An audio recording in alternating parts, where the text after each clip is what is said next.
Renungan Pagi, Agama yang Bersinar oleh Ellen G. White, 12 Desember 2023. Mari kita berdoa. Bapa kami yang di sorga, Allah pencipta langit dan bumi, laut dan segala isinya, Allah yang maha besar, maha kuasa, sumber segalanya, yang kami sembah selalu melalui anak-Mu yang tunggal, Yesus Kristus. Terpujilah Yesus, anak Allah yang maha tinggi, yang adalah kebangkitan dan hidup bagi kami.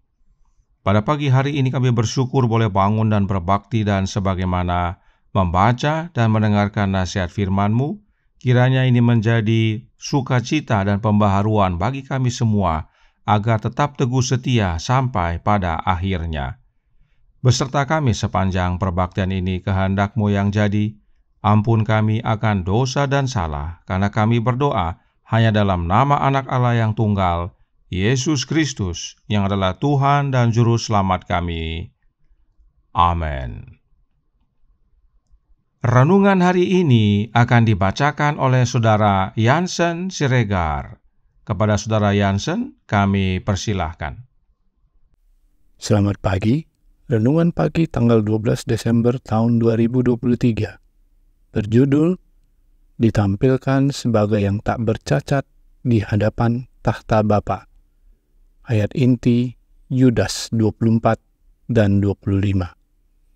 Bagi Dia yang berkuasa menjaga supaya jangan kamu tersandung, dan yang membawa kamu dengan tak bernoda dan penuh kegembiraan di hadapan kemuliaan-Nya, Allah yang Esa, Juru Selamat kita oleh Yesus Kristus, Tuhan kita.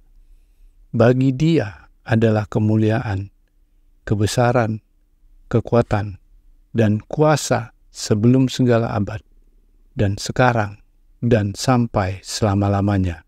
Amin. Di tengah guncangan bumi, kilatan petir dan deru guru, suara anak Allah memanggil orang-orang kudus yang tertidur.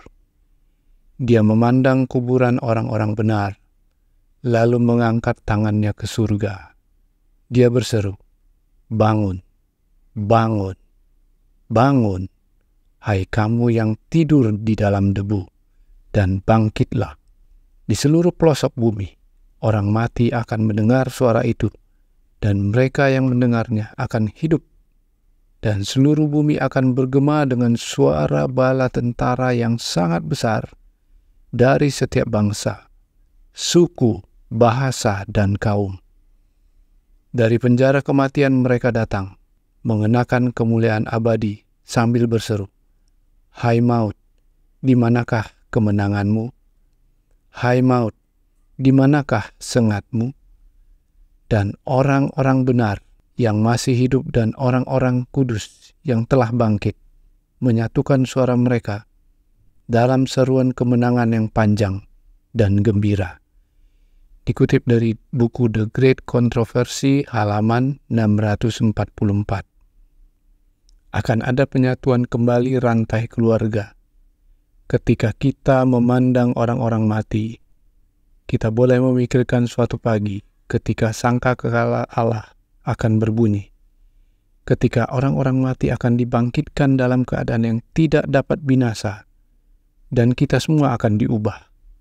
Sedikit lagi, dan kita akan melihat Raja dalam keindahannya.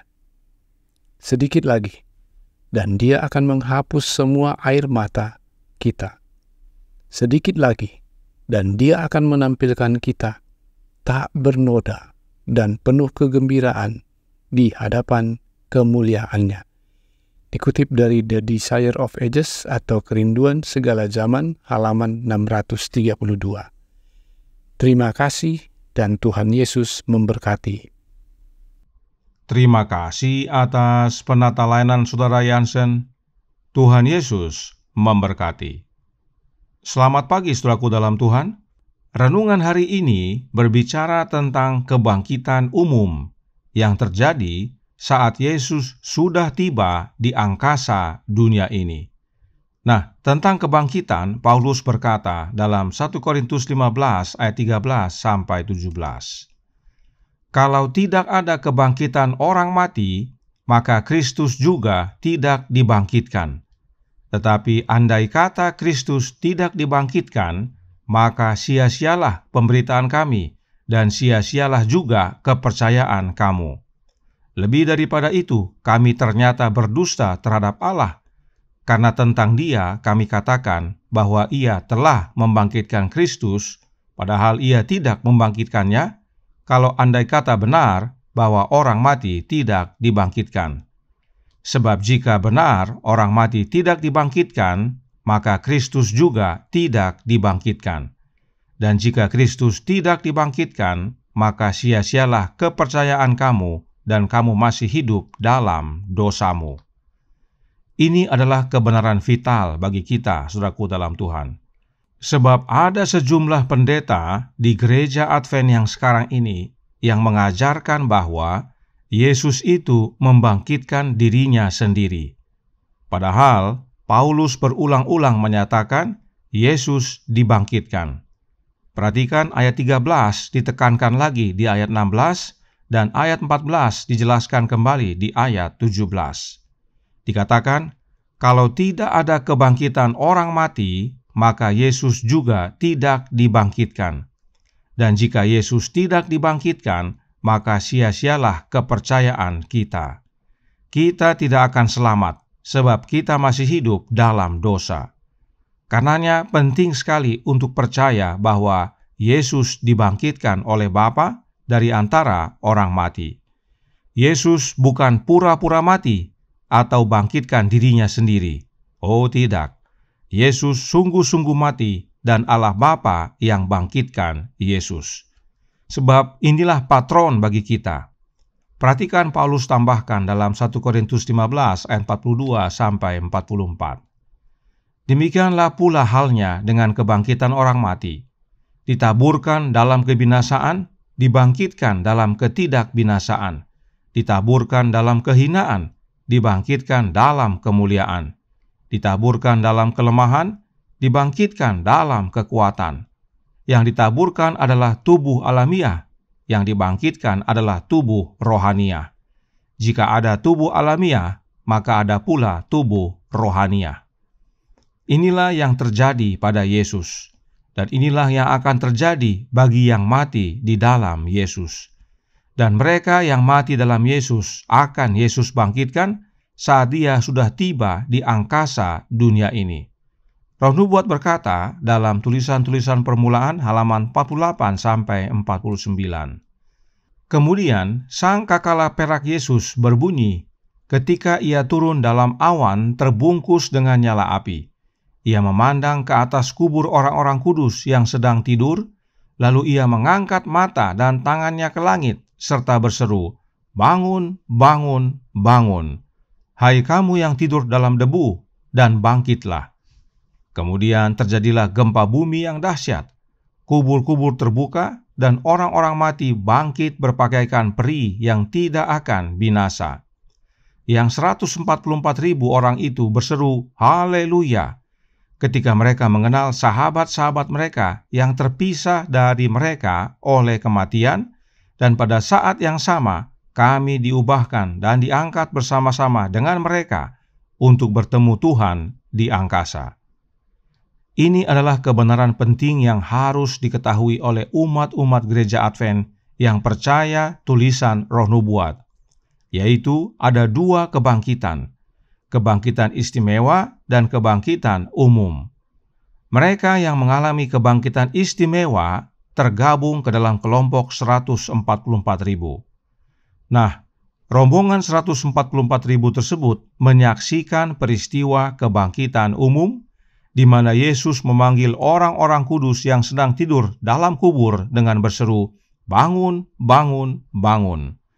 Pada saat orang-orang kudus itu bangkit, kelompok 144.000 itu mengenal sahabat-sahabat mereka yang terpisah dari mereka oleh karena kematian, dan mereka berseru, "Haleluya!" Nah, ada kebenaran penting yang lain juga yang perlu diketahui. Oleh karena disebut ada yang masih hidup, yaitu kelompok 144.000, ada umat-umat Allah yang percaya bahwa kelompok 144.000 itu tidak mengalami kematian. Salah satu contoh adalah saudara-saudara kita, kaum Advent Davidian. Hal itu tidak selaras dengan Alkitab dan Roh Nubuat. Bagi yang rindu untuk mendapat jawabnya, bisa ikuti pekabaran berikut ini yang berjudul 144.000. Saudara bisa belajar kebenaran sejati dari Alkitab dan Roh Nubuat tentang 144.000. Namun fokus kita dalam renungan hari ini adalah kebangkitan umum, kebangkitan umat-umat setia, sebab merekalah yang Yesus persembahkan kepada Bapanya sebagai persembahan yang tidak bercela. Dan sebagaimana Bapa bangkitkan Yesus, demikianlah Yesus membangkitkan umat-umat yang selamat. Firman Tuhan berkata dalam Yohanes 5 ayat 25 yang berbunyi, "Aku berkata kepadamu, sesungguhnya saatnya akan tiba dan sudah tiba bahwa orang-orang mati akan mendengar suara Anak Allah, dan mereka yang mendengar akan hidup." Karenanya renungan hari ini berkata dalam Radiant Religion halaman 348 paragraf 3. Sedikit lagi dan kita akan melihat Raja dalam keindahannya. Sedikit lagi dan Dia akan menghapus semua air mata dari mata kita. Sedikit lagi dan Dia akan menampilkan kita tak bernoda dan penuh kegembiraan di hadapan kemuliaan-Nya. Kiranya kebenaran ini membawa sukacita bagi kita semua untuk tetap setia sampai akhir kepada Bapa dan Anak-Nya oleh menerima kehadiran Roh Anak Allah dalam hati kita, sebab Kristus di dalam kita itulah pengharapan akan kemuliaan. Dan oleh memiliki Kristus dalam hati kita, itulah wujud mengenakan jubah kebenaran Kristus yang adalah karakternya yang tak bernoda, maka hidup Kristus menjadi hidup kita. Kita dipersembahkan oleh Kristus di hadapan Bapa sebagai persembahan yang tak bernoda. Tuhan memberkati, saya bawa dalam nama Yesus. Amin. Mari kita berdoa.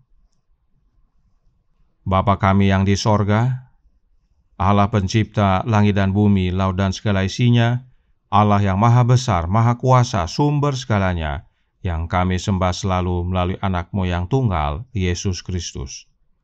Terima kasih atas pekabaran yang membawa sukacita dan kekuatan serta kebahagiaan. Sebab mereka yang mati dalam Yesus akan menerima kebangkitan. Saat Yesus tiba di angkasa dunia ini, Dia akan bangunkan semua yang tidur dalam Yesus, agar menerima keselamatan, menerima kehidupan kekal, dan dipersembahkan kepada Bapa sebagai persembahan yang tidak bercela. Karenanya tolong kami ya Bapa, curahkan Roh Anak-Mu dalam hati ini, sebab dengan menerima Roh Kristus dalam hati kami, itulah wujud kami menerima akan jubah kebenarannya, yang adalah karakter Kristus yang sempurna. Hidupnya yang sempurna menjadi hidup kami, maka kami menjadi manusia baru dalam Kristus hingga pada akhirnya layak untuk menerima kehidupan yang kekal. Beserta kami sepanjang hari ini kehendak-Mu yang jadi, ampun kami akan dosa dan salah, karena kami berdoa hanya dalam nama Anak Allah yang tunggal, Yesus Kristus, yang adalah Tuhan dan Juru Selamat kami. Amin.